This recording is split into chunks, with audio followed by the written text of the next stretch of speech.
আর যে আরেকটা জিনিস আছে যে বিভিন্ন চরিত্র কিভাবে ধারণ করা, কিভাবে ডিরেকশন দিচ্ছেন সেইভাবে চরিত্র হয়ে ওঠা, এগুলো তখনই করা যাবে যদি তার দেখা মানে শুধু তাকিয়ে দেখা না, আমাদের চারপাশটা দেখা, চরিত্রগুলো দেখা, মানুষগুলো দেখা।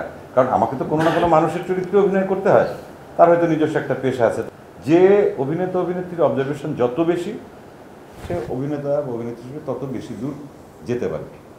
এখনও রাস্তায় বসে বা আমি গাড়িতে যখন ড্রাইভিং সিটে বসে থাকি, পাশের মানুষগুলোকে তো দেখতে থাকি যে পাশের একজন বাইকে একজন যে উবার চালায় সে কি, তার অ্যাটিটিউডটা কি, অথবা রাস্তা দিয়ে হেঁটে যাচ্ছে, রাস্তা পার হয়ে যাচ্ছে, কত কিছু। পাশের ড্রাইভারটা কি বলছে, আমিও গাড়ি চালাই, আমি কিন্তু ড্রাইভার।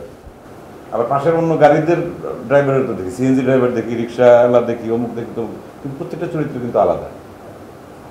গাড়ি চালাচ্ছে হাজার হাজার ড্রাইভার ঢাকা শহর, কিন্তু প্রত্যেকটা আলাদা চরিত্র। যত বেশি দেখা যাবে, যত বেশি চরিত্রের সঙ্গে পরিচিত হওয়া যাবে,